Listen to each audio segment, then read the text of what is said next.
نحمده ونستعينه ونستغفره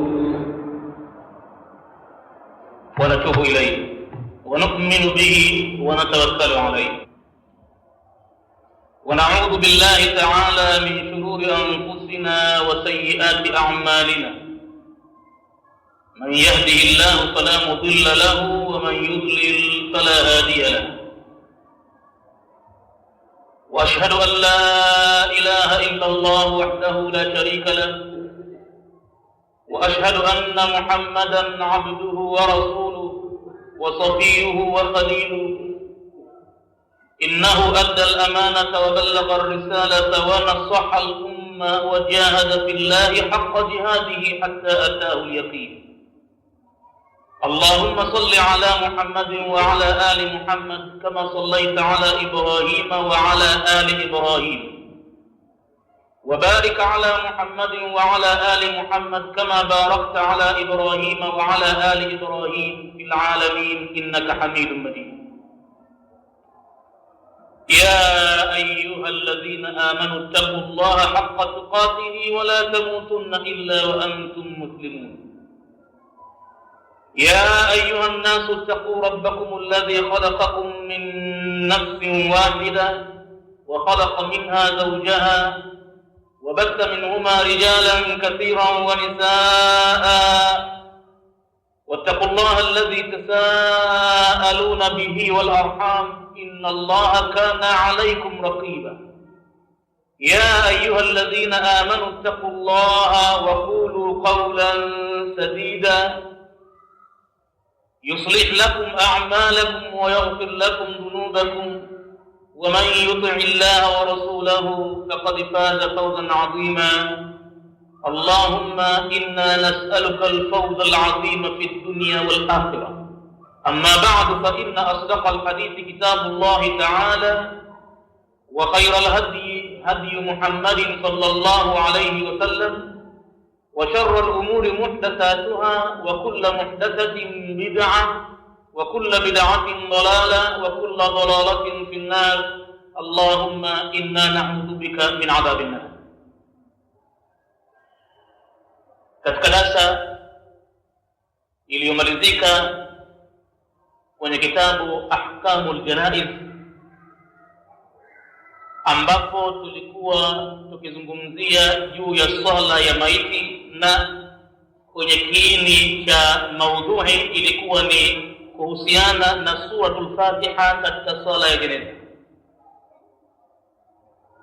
Baada ya kuona maelezo ya mwenye kitabu Sheikh Muhammad Nasruddin Al-Albani, maelezo aliyotoa hususan kuhusu alivyoona udhaifu wa hoja walizoegemea watu wa upande wa madhehebu ya Kihanafi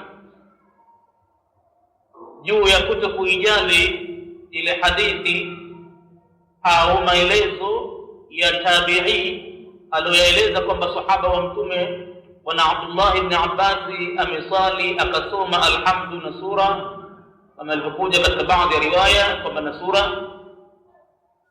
Kisha alipomaliza alimkamata kwa mkono wake na akamuuliza, mbona umefanya hivi? Na yeye akasema kwamba nimefanya hivi tena kwa sauti ili watu wapate kuelewa kwamba hivi nimefanya ni sunna. Akasema Albani kwamba hii ni dalili ya wazi kwamba sahaba anaposema kwamba hivi ni sunna, inakuwa jambo lile lazima kikawaida walipokubaliana maimamu kwamba ni marfu mpaka kwa mtume. Baada ya maelezo yale lilikuja swali kwa mwenzetu mmoja, nalisoma kama alivyoandika, na inshallah baada ya hapo nitajitahidi kulijibu kwa kiasi Mwenyezi Mungu atakavyoniwezesha. Anasema suala kuhusu darsa ya Ahkamul Janaiz ya tarehe 27 mwezi wa 6 96. Katika darsa hii anasema muulizaji, Sheikh Albani alifafanua kwa ufasaha mkubwa tofauti iliyojitokeza juu ya kusoma al-Fatiha katika kusalia maiti. Msingi mkubwa wa tofauti hii ni hadithi ya sahaba Ibn Abbas, ambapo katika hadithi hiyo Ibn Abbas alisoma al-Fatiha na sura katika sala ya maiti, na alipoulizwa alisema kuwa jambo hilo ni sunna kutokana na maelezo ya Sheikh Albani. Anasema muulizaji, sasa mimi nimefahamu kwamba huenda watu wa Hanafi wamefahamu kwamba kule kutosoma al-Fatiha ulikuwa ndio mwendo wa Mtume sallallahu alaihi wasallam, kwa sababu Ibn Abbas aliposoma kwa sauti al-Fatiha na sura, watu walimuuliza, na hii anasema muulizaji, ina maana hili lilikuwa ni jambo geni kwao, na kwa hivyo Ibn Abbas alitaka mwendo huo usije ukapotea. Mpaka ilipoishia darsa, anasema muulizaji, mimi nilifahamu kwamba njia zote mbili lazima zina nguzo ya kuegemea, ingawa darsa ilizungumzia njia moja tu, nayo ni ya kusoma al-Fatiha, jambo ambalo sina hakika nalo, na ndiyo msingi wa suala langu. Ni hivi: kabla ya Ibn Abbas kusoma al-Fatiha kwa sauti, watu walikuwa wanasoma nini badala ya al-Fatiha? Suala lake la pili anasema, Mtume mwenyewe akitumia njia ipi katika kusoma au katika kusalia maiti? Akisoma al-Fatiha baada ya takbir ya mwanzo ile, au akisoma dua baada ya takbir kama wanavyosema watu wa Hanafi? Na suala la tatu, nini wanasema maimamu wengine katika jambo hili? Mwisho anamalizia muulizaji kwa kusema, na Mwenyezi Mungu ndiye mjuzi wa yote, insha Allah nitapata jawabu kwa urefu katika darasa ijayo. Na mimi nasema insha Allah nitajaribu kujibu tu, lakini sijui kama nitaweza kufikia urefu aliyoutaka muulizaji. Nitajaribu kulijibu kwa kiasi ambacho Mwenyezi Mungu ameniwezesha kufanya bahthi, kutafuta undani wa mambo zaidi, na kama sikufikia urefu, basi inshallah muulizaji anaweza kuniambia kwamba sikutosheka, nami nitajitahidi kufungua vitabu vingine ambavyo nimeviacha bado sivigusa, nimeviangalia baadhi yake. Sasa kwanza, katika nukta ya mwanzo, kutokana na maneno ya muulizaji ya kwamba darsa ilikuwa inazungumzia upande mmoja tu, hii kwa hakika Albani alieleza mwanzo kwamba na katika wanavyuoni wako wanaosema hivi. Tayari alikwisha kugusia ya kwamba iko njia nyingine, lakini yeye alikuwa kashughulika zaidi na weakness au udhaifu wa kuiwacha hadithi ya Ibn Abbas au kitendo cha Ibn Abbas, ukiwacha vile hali ya kuwa katika usul ya Abu Hanifa mwenyewe, ambao ndio usul wa watu wa Hanafi, ni kwamba sahaba anaposema mina sunnati kitu kadha kadha, basi usuli hata watu Hanafi vile vile kwamba hadithi hiyo inakuwa marfu. Alichokuwa anazungumza sana pale Albani ni ule udhaifu wa kuacha kitendo kile. Aliyakuwa akataja mifano ya kwamba kuna pahala pengine wanakubali kauli ya Ibn Mas'ud kwamba kufanya hivi ni sunna, bila ya kutaja Ibn Mas'ud kwa Mtume kasema kadha, nimemsikia Mtume kadha, la, yeye mwenyewe kasema hii ni sunna. Pale wamekubali, lakini kule kwa Ibn Abbas ikawa hawakutilia maanani. Kwa hivyo watu wa Hanafi wanapozungumza jambo hili la Fatiha katika sala ya maiti hawazungumzi na wengine wamesema nini. Wao ni kauli moja tu, na hapa kwa hakika ni katika pahala muhimu, ni katika pahala muhimu, kwa sababu ndiyo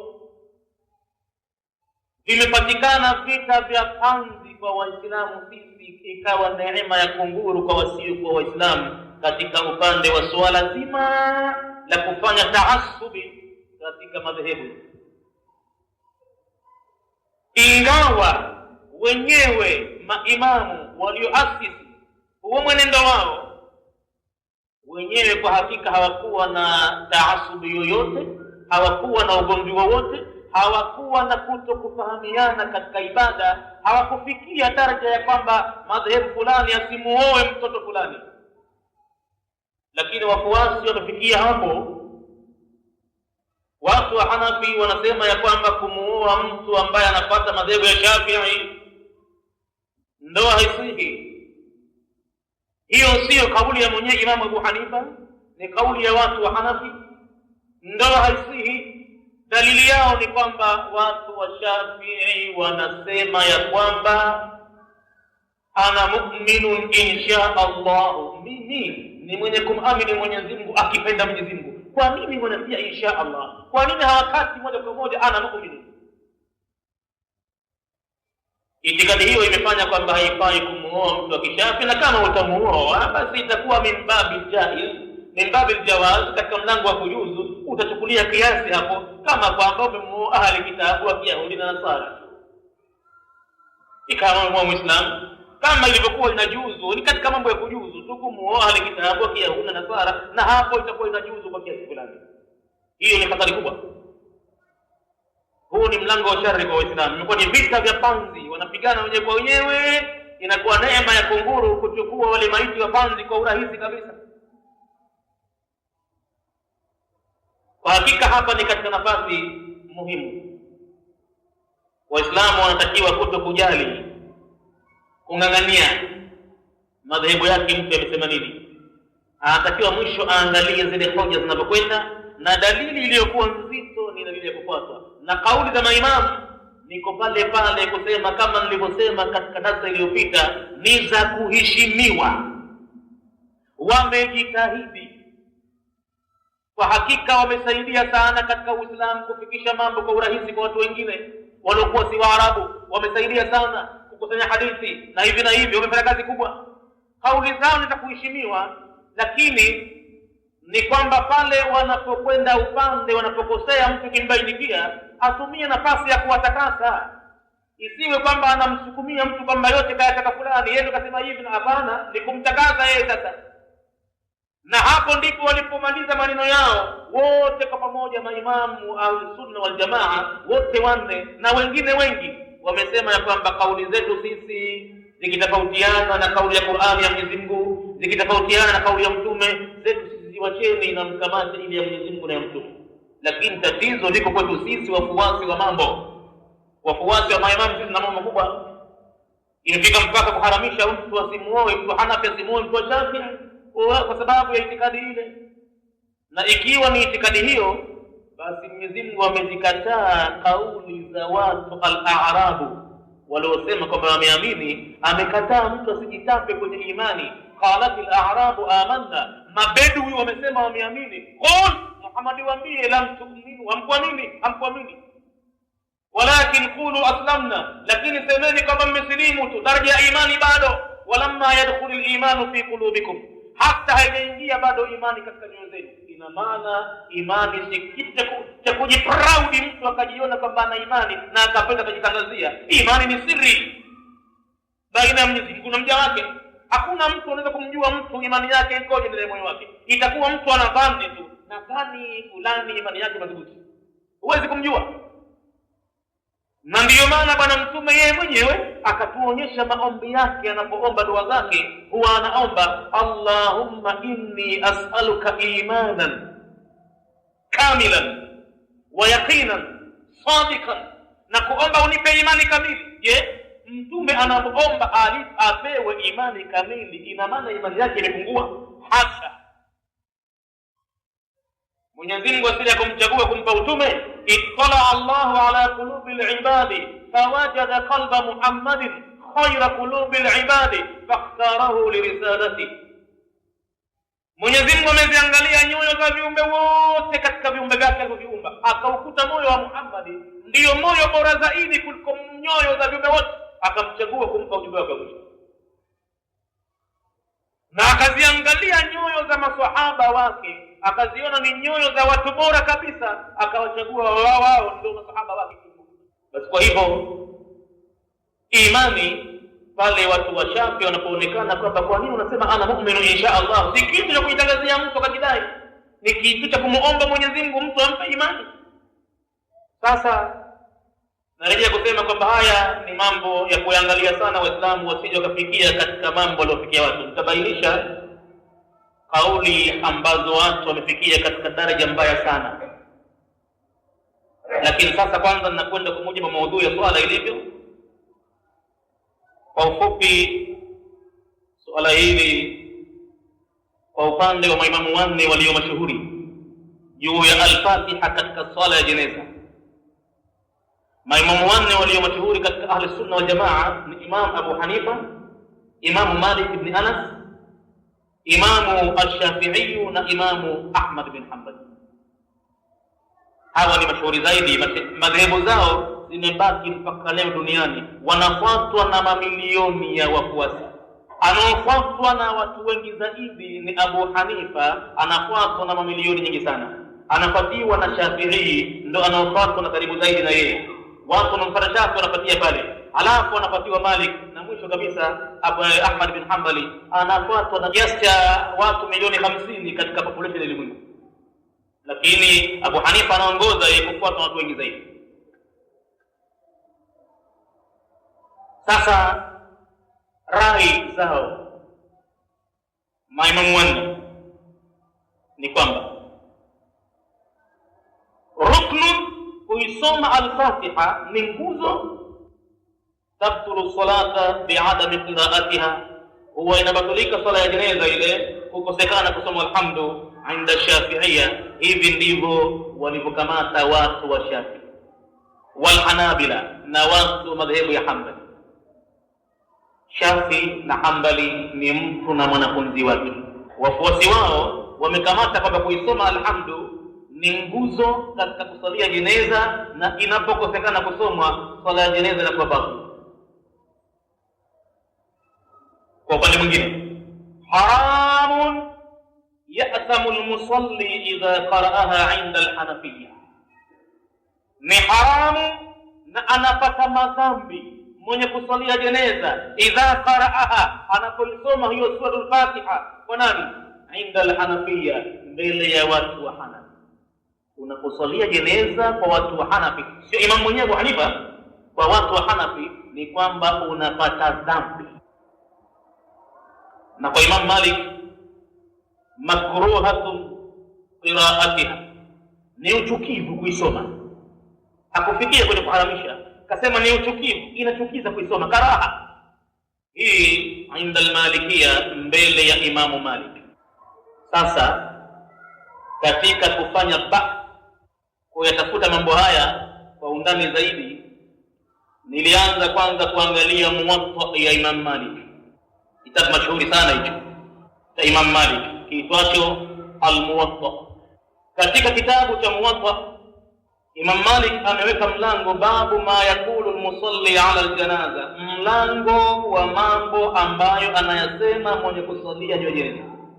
Anasema Imam Malik, hadathani Yahya, amenisimulia mimi bwana Yahya, na yeye kapokea an Malik, na yeye kapokea an Sa'id ibn Abi Sa'id al-Maqbari, na yeye kapokea an abihi annahu sa'ala Aba Huraira, baba yake alimuuliza bwana Abu Huraira radhiyallahu anhu, sahaba wa Mtume. Hapa sasa tutulize makini kabisa zile akili. Huu ni ubahthi na vitabu vimevingia vya kutegemewa sana, na sisi kabisa tujitahidi kujing'oa katika taasubi twende katika kuziangalia dalili, fulani kasemaje, kwa hoja gani kaegemea. Halafu mtu ana uhuru na yeye vile vile kufanya istimbafu yake, akaona mimi nitaegemea huku, naona dalili hizi zimetosheleza zaidi.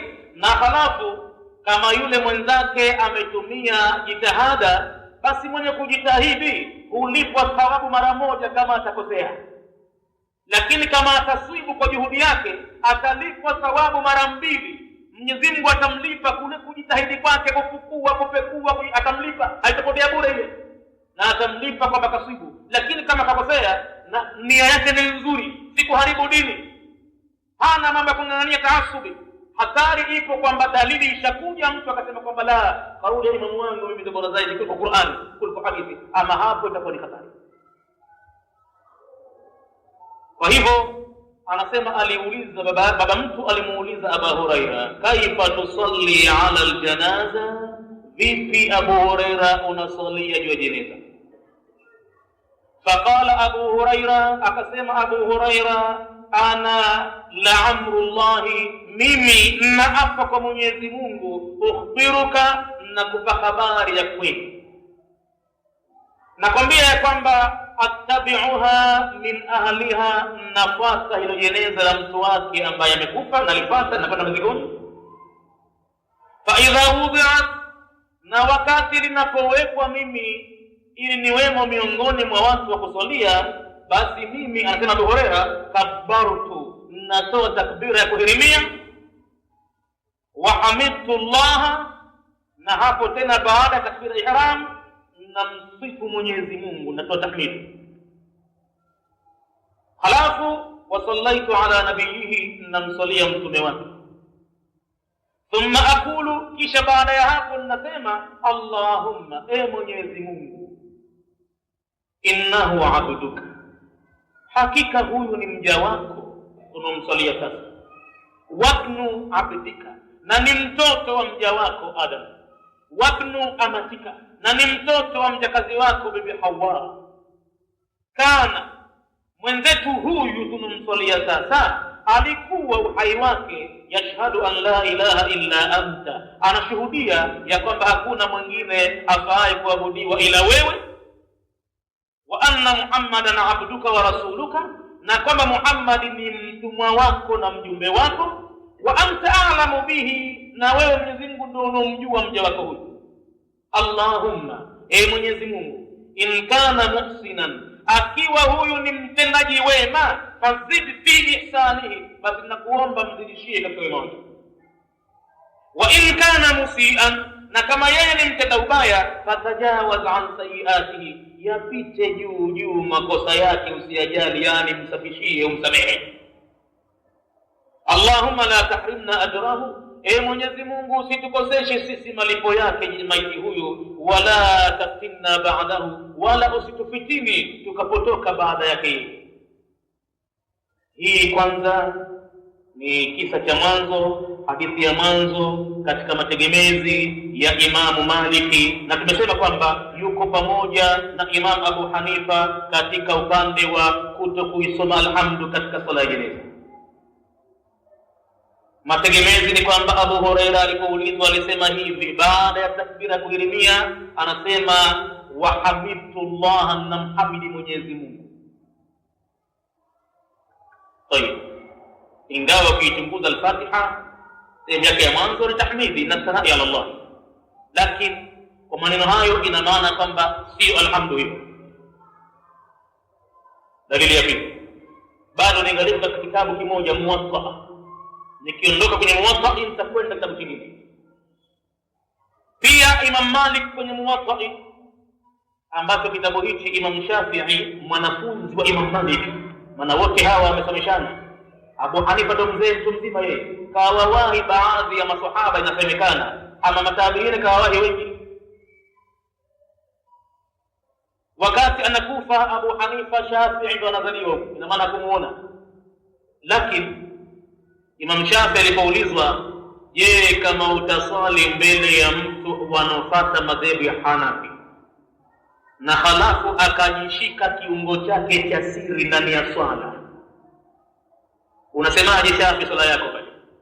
unaweza kusali nyuma yake, kwa sababu katika madhehebu ya watu Hanafi kiungo chake mtu cha siri akigusa ni sawasawa na kiungo chake cha mwili mwingine kama mkono au mguu, kwa mujibu wa jawabu ya Mtume aliotoa alipoulizwa ar-rajulu yamassu dhakarahu fi salati alayhi alwudu, Mtume akasema la, inma hiya bad'atun minka, hapana, si lazima kutawadha, hiyo ni sehemu ya mwili wako, kiungo chako hicho. Kwa watu wa Hanafi wamechukulia kwamba udhu hautenguki, lakini kwa watu wa Shafi'i wameziangalia hadithi nyingine zilizokuja ambazo zimetoa amri kwamba atakayegusa kiungo chake cha siri akatawadhe. Zimekuja hadithi kama 6 hivi, zote zinahimiza akatawadhe, kama tulivyozisoma hadithi hizo waliowahi kukaa kwenye kitabu cha fiqh sunna. Na kama hawakuwahi wanaweza kwenda dukani kwetu kuulizia kaseti ya mlango wa udhu, watazikuta hadithi hizo. Tumezungumza ya kutosha. Basi Shafi aliulizwa, vipi swala yako, umeswali nyuma ya mtu unapata madhehebu ya Hanafi, amejishika kiungo cha siri ndani ya swala, je, unasemaje Shafi? Akasema Imam Shafi, vipi mimi nisimfuate Imam Abu Hanifa? Ina maana kuna ugomvi kwao, yeye ana mategemezi hayo na dalili zake zimemtosheleza hadithi kadhaa kadhaa. Kwa hivyo yeye kaamini hivyo, mimi ninaamini vingine, lakini katika ibada ya Mwenyezi Mungu hapa hatutengani. Nitamwacha na itikadi yake alionayo, nami vipi nisiswali nyuma Abu Hanifa? Amechukulia kama kwamba Abu Hanifa yuhai, ya hali sasa kumuona Abu Hanifa anakubali kwamba atakuwa nyuma yake basi. Hatofanya kama wanavyofanya watu wengine, kuvunja swala na kuitakiri swala kuwa ni batil na hivi na hivi. Tutaeleza haya mambo mengi, ni hatari kubwa kwa Uislamu. Na wengi wanaofanya mambo hayo hawajui sunna, hawakusoma hadithi kabisa kabisa, wamekamata taasub ya madhehebu ya kurithiana tu wazee kwa wazee. Kwa hivyo ndivyo walivyoona kwao, watu wengi wamekamata hivyo, hawajapata kufungua vitabu wakajua mambo yakoje. Dalili ya pili ya Imam Malik, anasema hadathani, kitabu hichi Muwatta, Imam Shafi'i amekihifadhi chote kwa moyo, maana Malik ni mwalimu wake, alimtukuza sana Shafi Malik, akamheshimu sana, akampa nafasi ya kimaisha, akamtunza sana, akamsomesha sana. Anasema sijapata kumuona mtu mwenye fahamu nzuri kama Shafi'i. Kwa hivyo Imam Shafi'i alikinywa kitabu chote cha Muwatta, inaiko siku akamsomea Malik chote. Hakuamini Imam Malik, alimwambia Shafi'i, umeandika mwenyewe katika kitabu cha Muwatta hiki kadha kadha kadha, yeye mwenyewe kasahau kabisa. Shafi'i alisoma chote na katika chote. Sasa anasema Malik, dalili ya pili, hadathani an Malik an Yahya, kana hadithia mimi kutokana na Malik na yeye kapokea kwa Yahya ibn Sa'id annahu qala, kwamba yeye kasema sami'tu Sa'id ibn al-Musayyib, nimemsikia bwana Sa'id ibn al-Musayyib yakulu, ambaye anasema hivi, sallaitu waraa Abi Hurairah. Nyingine hiyo, nilisali mimi nyuma ya Abi Hurairah. Anasema bwana Sa'id ibn al-Musayyib, nimesali nyuma ya Abu Hurairah, sahaba wa Mtume, ala sabihi. Abu Hurairah wakati huo tunamswalia mtoto mdogo, mtoto mchanga, sabihi, lam ya'mal khati'a, mtoto huyo hajapata kufanya kosa lolote, safi kabisa kama malaika, hana dhambi. Fasami'tuhu yaqulu, nikamsikia Abu Hurairah anasoma katika dua zake, Allahumma a'idhu min adhabi al-qabri, Mwenyezi Mungu mkinge yeye huyu na adhabu ya kaburi. Tumewahi hapa kuzungumza kisa cha Sa'd ibn Ubada na Sa'd ibn Muadhi, tukaona kwamba mmoja katika wawili hao pekee yake bwana Sa'd ndiye atakayeepushwa na mbano wa kaburi, lakini viumbe vyote vitapambana na mbano wa kaburi japo muda mdogo, tena hata akiwa mtoto mchanga. Kile kitu Mwenyezi Mungu mwenyewe ameamua keti aonje kidogo mfinyango, mkamato wa kaburi. Ndio maana Abu Hurairah hapa akamwombea mtoto yule, Allahumma a'idhu min adhabi al-qabr. Kwa hivyo ina maana hapo vile vile Abu Hurairah hakutumia chochote katika alhamdu, amechukulia Imam Malik, ingawa kilichokuja pale alichokisikia yule bwana kasikia dua ambayo kaisoma Abu Hurairah kwa sauti kidogo, kasikia hivyo. Halafu dalili ya tatu kwa upande wa Malik, anasema hadathani an Malik amani hadithia mimi kutoka na Malik an Nafi' kapokea kwa Nafi' anna Abdullah ibn Umar, ya kwamba sahaba wa mtume mwingine sasa ukimwacha Abu Huraira, Abdullah ibn Umar kana la yaqra'u fi salati ala al-janaza. Kama tulivyoona kwa Albani alisema habari hii ya kwamba Abdullah ibn Umar alikuwa hasomi kitu, yani al-Fatiha wala sura katika swala jeneza, anafanya sanaa ala Allah, kumsalia mtume, kumwombea dua maiti na kama hiyo. Hapa ndipo alipokamata Imam Maliki kwamba hapana kusomwa al-Fatiha katika swala jeneza, lakini Maliki na wengine wengi wanasema ma minna min ahadin, hakuna yoyote miongoni mwetu sisi maimamu sote, si mimi, si Shafi'i, si Ahmadi, si Abu Hanifa na mwingineo, illa rudda alayhi illa sahibu hadha al-qabr sallallahu alayhi wasallam. Kwa hivyo yeye harejeshwi, ma yantiqu anil hawa, kwa hivyo yeye harejeshwi. Lakini sisi maimamu sisi tunaweza kurejea mara moja. Mtu atakayesoma habari zetu akiona kwamba tumekwenda makosa kidogo, basi aturudi aseme kwamba hapa maimamu nawacha na ninafuata Qur'ani aya au ninafuata kauli ya mtume. Tukiwacha Muwatta ya Imam Malik, sasa tunaingia katika sahihi Sunan an-Nasa'i. Maana muulizaji alitaka kujua maimamu wanasemaje, maimamu wengine kuhusu habari hii. Kwa hivyo katika kitabu cha hadithi sahihi alichokiandika Imamu Nasai, mmoja katika maimamu saba wanaokubalika katika watu ahli sunna wal jamaa, Imamu Nasai katika sahihi yake amesema ile hadithi aliyotaja Albani kwenye ahkamu janaizi ndiyo tegemeo. Anasema an Talha ibn Abdullah ibn Auf qala, kutokana Talha ibn Abdullah ibn Auf amesema sallaitu khalfa ibn Abbas, nilisali nyuma ya ibn Abbas ala janazatin, nyuma ya jeneza, faqara bi fatihati alkitabi, akasoma hiyo sura ya alhamdu wa suratan na sura nyingine, wa jahara, na akatoa sauti, hatta asma'ana, mpaka akatusikilizisha sisi. Falamma faragha, alipomaliza, akhadtu bi yadihi, Abdullah Talha ibn Abdullah ibn Auf anasema nikamkamata mimi mkono wake, fasaltuhu, na kumuuliza, faqala Abdullah ibn Abbas akasema sunnatun wa haqqun, hivyo nilivyofanya ni mwendo wa mtume na ni haki. Anasema Nasai sahih hadithi, hivyo ndivyo ilivyokuja, na Albani ndiyo aliweka pale kwa kiini cha mazungumzo yote. Kisha Imam Nasai akasema undur ma ba'dahu, tazama ninakupa na nyingine vile vile hiyo. An Talha ibn Abdullah, yule Talha qala, amesema imekuja kidogo maneno yake yanatofautiana. Anasema sallaitu khalfa ibn Abbas, nilisali nyuma ya ibn Abbas, khalfa ibn Abbas ala janazati, juu jeneza, fasami'tuhu yaqra'u bi fatihati alkitabi, nikamsikia anasoma alhamdu, hapa akutaja na sura. Falamma ansarafa, alipomaliza, akhadtu bi yadihi, mimi nikamkamata mkono wake, fasaltuhu, na kumuuliza, faqultu, nikamuuliza hivi, taqra'u, unasoma? Huenda dhana ya muulizaji ya kwamba kwa watu wengine ilikuwa ni jambo geni, huenda naam ikawa hivyo. Taqra'u, unasoma? Maana hawa watu wa Kufa ndio ambao hawakuzipata hadithi nyingine nyingi za mtume, na Imamu Abu Hanifa alikuwa Kufa yeye. Kwa hakika alisomeshwa na mwanachuoni mmoja akiitwa Jaafar as-Sadiq, mmoja katika maimamu 12 wa Kishia, lakini yeye Jaafar as-Sadiq hakuwa akiutambua ushia abadan, kitu hicho katika hakipo. Yeye ndo mwalimu mkubwa sana wa Imamu Abu Hanifa, lakini kuna wakati Jaafar as-Sadiq alimlaumu mwanafunzi wake, akamwambia unatumia kiasi sana Abu Hanifa, unatumia dalili sana za kiasi na unawacha hadithi, unawacha Qur'ani, unatumia bongo lako sana. Inapokuja kauli ya mtume tena, inapokuja na kauli ya Qur'ani, ya hapo inabidi usalima amri. Kwa hivyo yumkini kwa watu wa Kufa ilikuwa ni jambo geni kwao, kwa sababu ilikuwa hadithi nyingi hawakuzipata.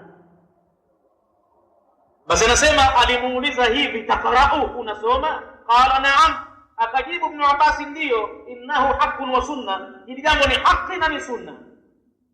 Nasai anasema sahihun, hii ni sahihi na vile vile ameisahihisha Ibn Majah katika kitabu chake cha Sahihi hadithi.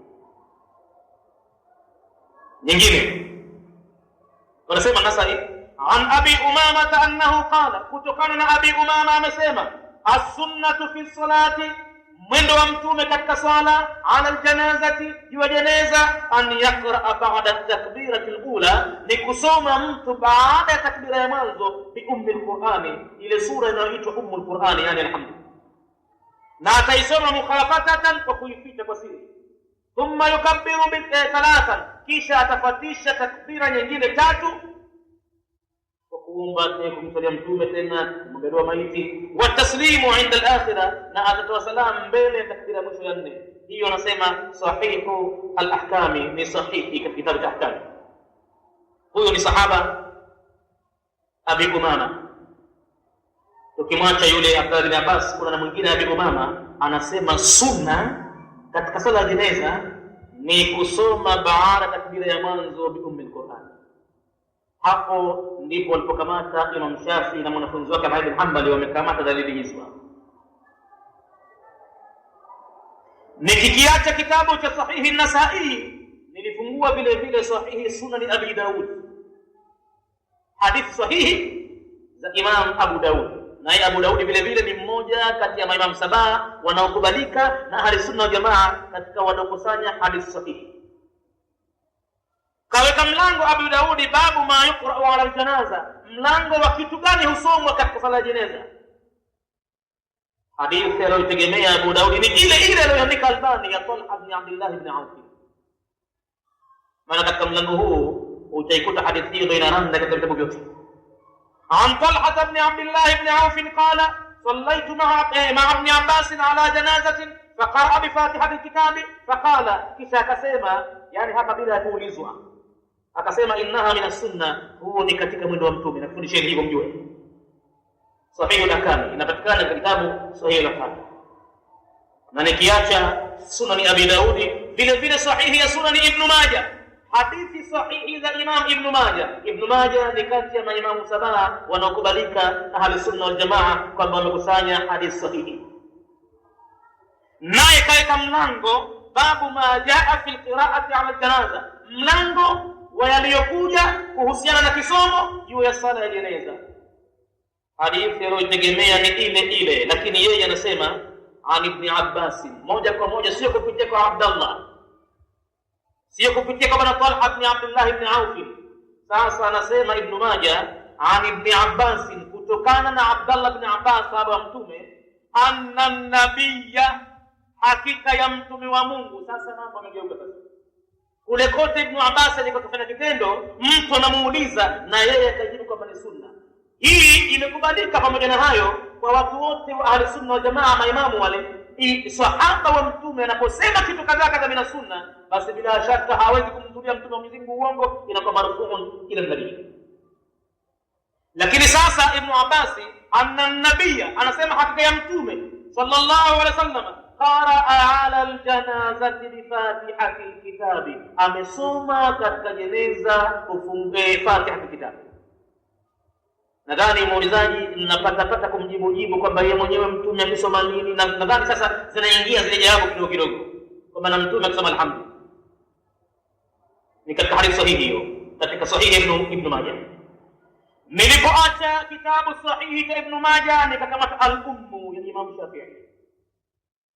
Katika al-Ummu tushaona Imam Shafi'i na Ahmad bin Hanbali wameegemea upande wa al-Fatiha kusomwa, na kwamba ikikosekana kusomwa al-Fatiha kwao watu wa Shafi'i, wafuasi wao, wametukulia kwamba sala ni batili. Yeye mwenyewe Imam Shafi'i kusema hivyo, yeye anasema qala Shafi'i, Imam Shafi'i anasema katika kitabu chake al-Umm, kaandika mwenyewe hicho, anasema wa uhibbu, kwa hakika mimi ninapenda, idha kabbara ala janazati, mtu anasalia jeneza anapotoa takbira ya mwanzo pale, an yaqra bi ummi al-Qur'an, asmi alhamdulillah, baada at-takbira al-ula, baada ya takbira ya mwanzo. Thumma yukabbiru, kisha atoa takbira nyingine. Thumma yusalli ala an-nabi, hapo tena amsalia mtume. Wa yastaghfiru lilmu'minina walmu'minati, takbira ya 3 watatakia maghfira wa waumini wanaume na wanawake. Thumma yukhlisu du'a lilmayiti, kisha baada ya hapo ataifanyia ikhlas dua kwa ajili ya maiti. Sasa Hiyo ni kitabu cha al-Ummu, ni maneno yake mwenyewe Imam Shafi'i. Nilipoacha kitabu cha al-Ummu nikaangalia kitabu kingine kinaitwa Sharh Sunna. Hii kaandika al-Imam al-Bahawi. Yeye kidogo anaeleza maneno marefu, tutaanza kuingia maneno aliyoeleza al-Bahawi katika kitabu cha Sharh Sunna ambacho kina volume au juzuu zipatazo kama 16 na zaidi labda hivi.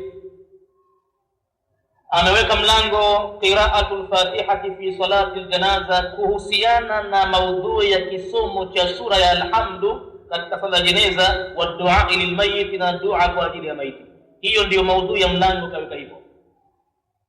Kisha akaanza kuzungumza hivi: akhbarana Abdul Wahhab, katupa habari bwana Abdul Wahhab ibn Muhammad al-Kisai, na yeye anasema akhbarana Abdul Aziz ibn Ahmad al-Khilali, na yeye anasema akhbarana Abu al-Abbas al-Asmi, na yeye anasema akhbarana Ahmad ibn Abdullah al-Salihi wa Muhammad ibn Ahmad al-Arif. Hawa wawili wamesema akhbarana ash-Shafi'i, katupa habari Imam Shafi'i, na yeye anasema akhbarana Ibrahim ibn Sa'd an abihi, katupa habari Ibrahim bin Sa'd kutoka kwa baba yake. Hadithi yenyewe ni ile ile aliyoanzia Albani ya Talha ibn Abdullah ibn Auf.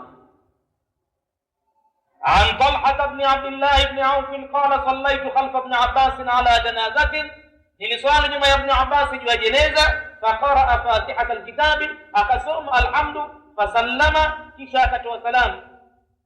Falamma sallama, alipotoa salamu, saaltuhu an dhalika, nilimuuliza kuhusu jambo hilo, faqala, akanijibu sunnatun wa haqqun, hiyo ni sunna na ni haki. Waqala as-Sundi. Sasa kuna maneno huyu bwana mwenye sharh sunna al-Baghawi anasema, baada ya hapo akasema huyu bwana as-Sundi. Sundi ni nani? Sundi ni mfuataji wa madhehebu ya Hanafi. Huyo ni Mhanafi huyo.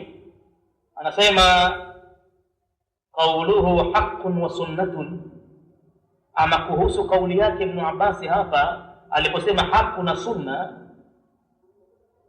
kwa hakika hadhihi sighatu, sigha inapokuja na kama hiyo, indahum kwa wao watu Hanafi, hukmuha ar-raf'u, hukumu yake ni kuirufaisha kwamba mtume kasema hivyo.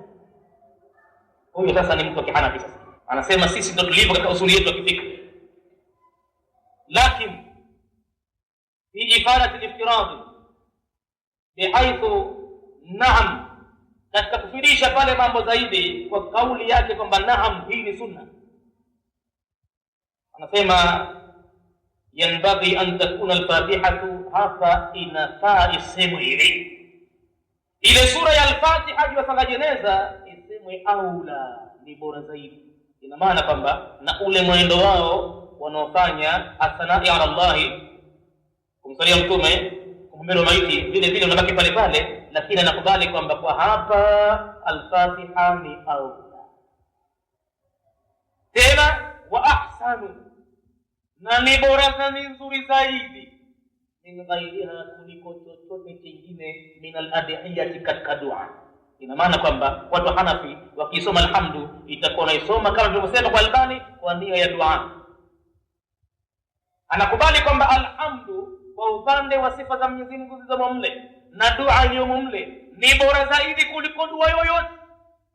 Na Mwenyezi Mungu ameathibitisha hayo kwenye Qur'an aliposema, walaqad atainaka sab'an min al-mathani wal Qur'an al-azim, tumekupa Muhammad aya 7 zenye kurejewa kwenye kila swala, na hiyo suratul Fatiha aya 7 zake ni Qur'ani tukufu kuliko sura nyingine yoyote ile. Anasema wala wajhu lilman'i anha, hapana sababu yoyote ya kuzuia suratul Fatiha isisome. Huyu ni mfuataji wa madhehebu ya Hanafi, anasema hivyo as-Sundi. Anasema zaidi, wa ala hadha kathiru min muhaqqiqi ulamaina, na juu ya kauli hii sijibu peke yangu, wale wote katika wanavyuoni wetu wa upande wa Kihanafi ndivyo wanavyojibu katika wanaohakikisha mambo. Baada ya kuwachunguza kuna hivi na hivi na hivi, walizama watu wakahakikisha, wakenda wakatizama dalili nyingine ambazo sisi hatunazo, wakagundua kwamba al-Fatiha ni bora zaidi. Illa annahum qalu, isipokuwa wanavyuoni wetu wamesema, yaqra'u bi niyyati du'a. Wamekubali pale alhamdu ni bora zaidi kuliko dua yoyote, na hakuna njia ya kuizuia isisomwe katika sala jeneza, isipokuwa maulama wetu wamekuja wakasema isomwe kwa nia ya dua ile Fatiha, sio kwa nia kwamba ni sura ya kuswalia, kama alivyosema Albani kule. Nia ya dua wa sanai, na juu ya nia ya kusifu sifa za Mwenyezi Mungu, la bi niyyati alqiraati, si kwa sababu ya nia ya kisomo. Qultu, hapa anasema Sundi mwenyewe, mimi hapa nikasema wal ikhtilafu fi rafi alhadith bi lafzi sunnati, hii ikhtilafu iliyopo katika kunyanyua hadithi kwamba iwe inatokana mpaka kwa mtume kwa tamko la sahaba akisema ni sunna, hii ikhtilafu hii ni maarufu, ikhtilafu inajulikana, ipo. Faqad qala Ali radhiyallahu anhu, Sayyidina Ali radhiyallahu anhu ndivyo aliposema hivyo, kama akhrajahu anhu Muslim, kama alipokea Imam Muslim kwa maneno ya Imam Ali fi sahihihi, katika sahihi ya Muslim kasema kwamba jallada Rasulullah sallallahu alayhi wasallam 40, mtume amewahi katika uhai wake kumpiga bakora mlevi 40, wa Abu Bakr 40, alipokuja Abu Bakr katika khalifa wake alimpiga vile vile kama mtume mlevi bakora 40, wa Umar 80. Saidna Umar yakona walevi mbona nadharamu Mwenyezi Mungu bwana, mbona anachezea sana mambo hata hajali, yeye akapiga bakora 80, mtume kapiga 40, Abu Bakr 40, yeye kapiga 80. Saidna Ali bin Abi Talib anasema wa kullu sunnatun, yote hii ni mwenendo. Kauli ya sahaba Saidna Ali, anasema huyu Sundi anaposema ya kwamba ni sunna ichukuliwe ni marufuu mpaka kwa mtume. Mtume kawaruhusu wale makhalifa ar-rashiduna, al-khulafa ar-rashiduna, mtume kasema alaikum bi sunnati wa sunnati al-khulafa ar-rashidin al-mahdiyyin, jilazimisheni waislamu kufuata mwenendo wangu na mwenendo wa makhalifa wangu waongofu. Mwenendo huo wangu mimi na makhalifa wangu watakuwa jambo kwenye dini, abdu alaiha bin nawajidh, ukamateni kwa magego. Baada ya hapo tena, wa iyakum wa muhdathati al-umur, tahadharini nyinyi na mambo ya kuzuliwa katika dini, fa inna kulla muhdathatin bid'a. Hapo tena ikaendelea hadithi mpaka mwisho. Haya ni maneno ya mtume. Kwa hivyo Saidna Ali pia anasema kwamba Saidna Umar kapiga 80 na mimi simtoi makosa Umar. Ali anasema yote hayo ni mwenendo wa mtume. Kwa hivyo kawaida hii, anasema mfuataji wa madhehebu ya Abu Hanifa, ni kawaida ijulikanayo kwetu sisi watu wa Hanafi, taijua hii kawaida.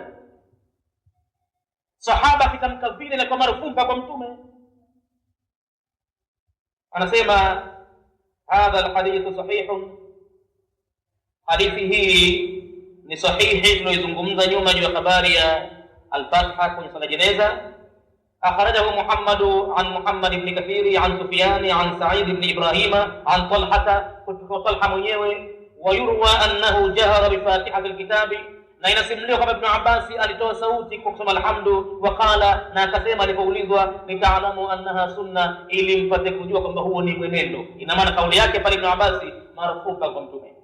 Hayo mambo Imam Shafi na Bukhari kwenye kitabu jao katika mambo ya jeneza wameyaweka kwenye mlango babu qira'ati al-Fatihati al-kitabi ala al-janazati, na vile vile Nasai katoa vile fi janazati katika babu duai, na Tirmidhi katoa vile vile katika mambo ya jeneza babu ma jaa fi qira'ati ala al-janazati bi Fatihati al-kitabi, na Daraqutni vile vile. Wote hawa wameweka mlango huu na wakaweka alhamdulillah.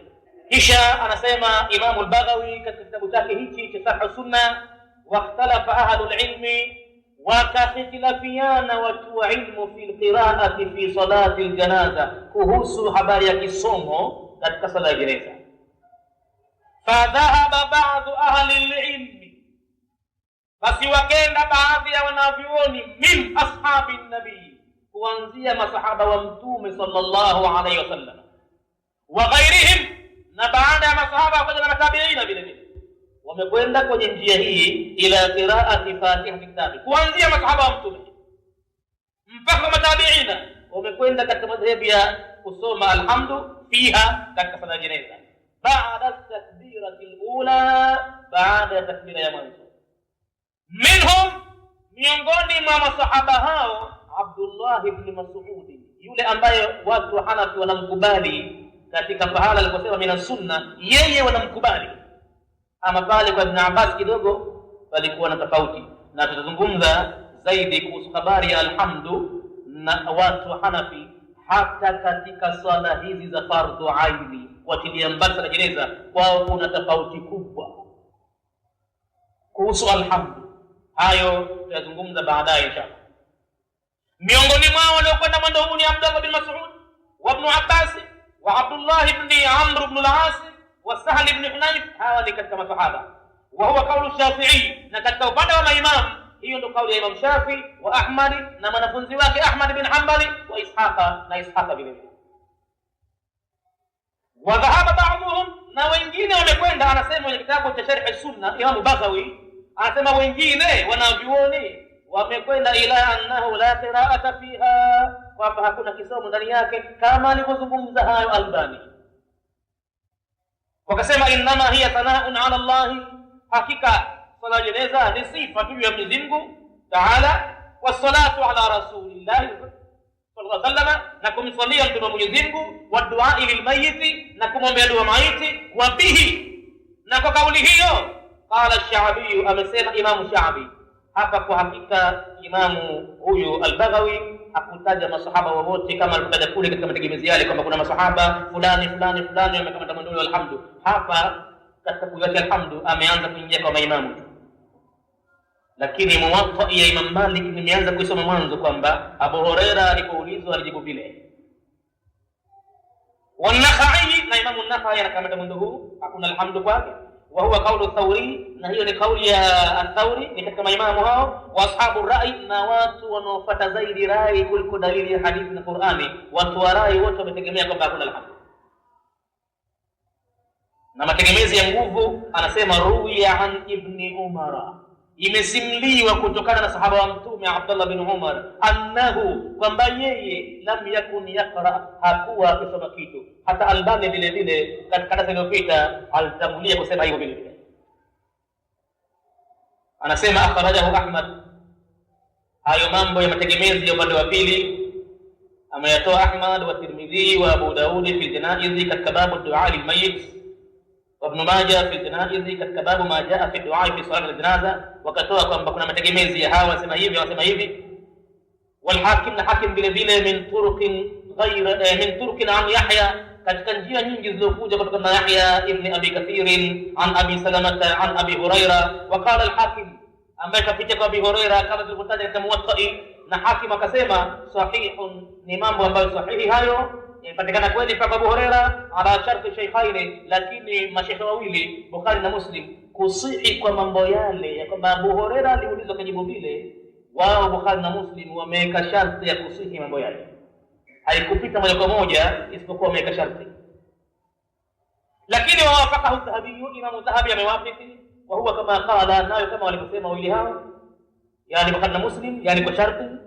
Wa sahahahu Ibn Hibban, na akasahihisha Ibn Hibban. Halafu anasema wa i'laluhu bil irsali, illa yake maneno yale mpaka Abu Huraira kwa bakajibu vile kwamba ni mambo mursal, hayajulikani nani hasa aloanza kuyapata mpaka Abu Huraira.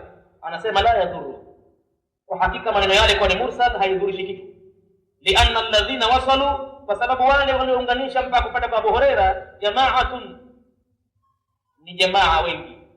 Fariwayatuhum, basi masimulizi yao arjahu wa athbat, ni masimulizi ambayo yana nguvu na yamethibiti. Sasa ni wakati wa kuingia katika kitabu kingine kilichoandikwa na Abdul Jalil Isa. Huyu yeye baada ya kuangalia hatari iliyowakabili Waislamu katika mambo ya kufuata madhehebu haya, mpaka kufika watu wa Hanafi wakasema ya kwamba haifai kumuoa mtu wa madhehebu ya Kishafi kwa sababu anafanya shaka kwenye imani yake, na watu wa Shafi'i nao wakiswali nyuma ya mtu wa Kihanafi, kwa mfano swala ya Ijumaa, siku ya Ijumaa, alfajiri ya Ijumaa, si inasomwa alfajiri yake alif lam mim tanzil sajda, basi kwa mfano kama atasoma mtu swali sajda akaiwacha ile aya ya kusujudu asisome, au akaisoma kisha asisujudu, wamepatikana watu wa Kishafi wakatoka ndani ya swala wakaenda zao, na huko anapita akasema batil swala ile tuna na kisha wakaweka jamaa nyingine kwenye msikiti ule ule, tufanye jamaa yetu nyingine. Hii kwa hakika ni hatari kubwa na kukosa kabisa kufahamu dini ilivyo. Sisi hatulani upande mmoja, hatupenzi upande mmoja kuulaumu. Watu wa Shafi nao vile vile wanaofuata wana mambo makubwa. Sio watu wa Hanafi peke yao waliosema kama ni haram kumuoa mtu wa Kishafi kwa sababu ya kufanya shaka katika imani yake, na watu wa Shafi wametoka nje ya swala katika miji kama Madina kwa sababu imamu aliyoko mbele ni mtu wa Kihanafi, amesoma Alif Lam Mim Tanzil, ndani yake mna sura tilawa, hakusujudu. Basi kwao imekuwa kama kwamba swala batili, wametoka katika swala mkono zao na wamefanya jamaa nyingine katika swala. Hiyo ni habari kubwa. Na vile vile mpaka hii leo misikitini mwetu humu, kama utasalisha kuwasalisha watu wanaofuata madhhabu ya Shafi'i, na kwa bahati sala alfajiri wewe unajua kwamba hakuna sunna ya mtume iliyodumishwa pale katika sala alfajiri kusoma dua ya kunuti ile Allahumma hadina fi man hadaita, kama utasalisha uiwache ile, yuko mtu wa Shafi nyuma, Shafi atasoma ama atasujudu mara mbili sirati sahwi, akuchukulie wewe kama labda umesahau, au atasali tena mara ya pili upya kwamba sala ile ni batil kwa kukosekana dua ya kunuti. Hivi ndivyo tulivyo, hivi ndivyo tulivyo. Kwa hivyo hiyo ni hatari kubwa. Sasa kwa kuwa muda umesonga sana, sitoingia kuyakorokota hayo mambo, kidogo tukaacha nusu, na ibakisha darasa hii mpaka wakati ujao katika siku hii ya ahkamul janaizi, ndio pahala pake. Hapo nitaingia kuzungumzia kitabu hichi alichokiita mwenyewe ma la yajuzu alkhilafu baina almuslimin, mambo ambayo hayafai kuleta tofauti kati ya Waislamu. Ameandika Abdul Jalil Isa, anazungumza mambo makubwa sana, mambo makubwa mno. Inshallah kwa leo kwanza tufikie hapa, wallahu a'lam. Sijamaliza kujibu jawabu ya muulizaji, nitajitahidi kwenda, ingawa nataka kwa urefu. Mimi sijui kama nitaweza kufilisha urefu alitaka yeye, lakini nitajitahidi mpaka tutapofika. Halafu kama bado anaona kwamba sikumtosheleza, basi kuna vitabu vingine vingi sikufungua bado, lakini kadiri ya kitabu nitakachokifungua itakuwa maneno yote yanazunguka kwenye haya kama tunavyoona hivi. Hadithi ya Talha ibn Abdullah ibn Auf, ile kitendo cha Abu Huraira, kitendo cha Abdullah ibn Umar, ndio vitu vitatu hapo vimestawi katika mazungumzo haya kuhusu al-Fatiha katika sala ya jeneza. Itakuwa mambo hayo ndio yanazungumzwa. Wallahu a'lam, Mwenyezi Mungu ndiye ajuaye. Alhamdulillahi rabbil alamin, والصلاة والسلام على رسول الله محمد صلى الله عليه وسلم. ربنا تقبل منا إنك أنت السميع العليم، وتب علينا إنك أنت التواب الرحيم. ربنا آتنا في الدنيا حسنة وفي الآخرة حسنة وقنا عذاب النار. الله